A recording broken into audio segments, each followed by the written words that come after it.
La parole est à Madame Marie-Christine Dalloz. Merci, Monsieur le Président. Mes chers collègues, ma question s'adresse à Monsieur le Premier ministre. Le quinquennat s'achève, les milliards pleuvent et les désastres budgétaires sont réels. Vous portez la responsabilité d'un renoncement à maîtriser l'endettement de notre pays. Nos finances publiques n'ont jamais été aussi dégradées. Et voilà que vous préférez dissimuler vos erreurs plutôt que d'assumer votre responsabilité. C'est en effet près de 100 milliards de dettes qui ont été masquées par un tour de passe-passe opéré sur les marchés financiers au moyen des primes d'émission, technique déjà dénoncée en 2016 par la Cour des comptes. Mes chers collègues, la vraie dette publique devrait donc frôler les 120% du PIB à la fin de cette année, contre 115,6 comme prévu par le budget insincère du gouvernement. Nous avons abordé la crise dans une situation bien plus dégradée que nos partenaires et nous en payons le prix fort. Je ne parle pas des dépenses d'urgence mises en œuvre pendant la crise sanitaire, mais bien de l'abandon des réformes structurelles promises par le candidat Macron. Vos choix sont le résultat d'un manque de courage politique.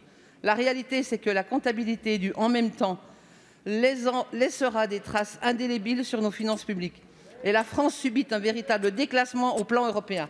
Monsieur le Premier ministre, quand allez-vous ranger votre carnet de chèques électoral? La parole est à Monsieur Bruno Le Maire, ministre de l'économie, des finances et de la relance.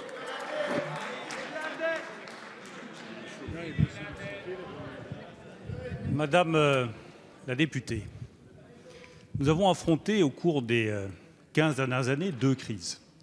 Celle de 2010, celle de 2020. Au sortir de la crise de 2010, la France accusait 30% de dette publique supplémentaire. Le chômage était monté à plus de 10% et la croissance était à 0. Joli résultat. Dans la crise de 2020,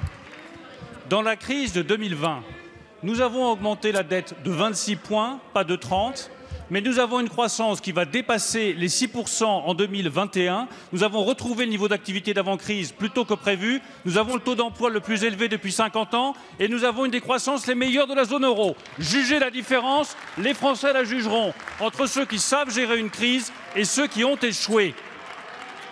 Quant à la manipulation dont vous parlez, Madame Dalloz,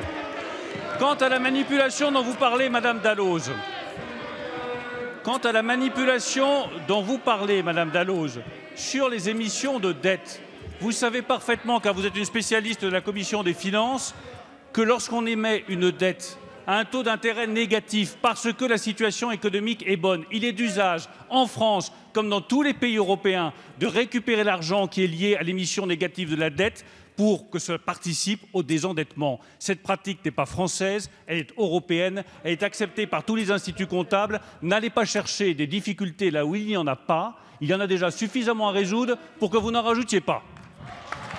Merci. Madame Dalloz,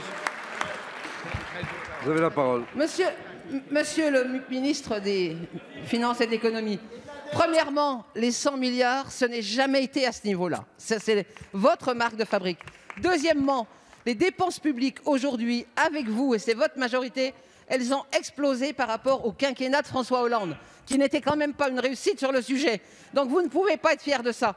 Et puis, la réalité, c'est que vous sortez des chèques, chaque sortie du Premier ministre ou du Président de la République, ce sont des dépenses supplémentaires dans le cadre de la campagne électorale, et c'est inacceptable. Merci, Monsieur le ministre.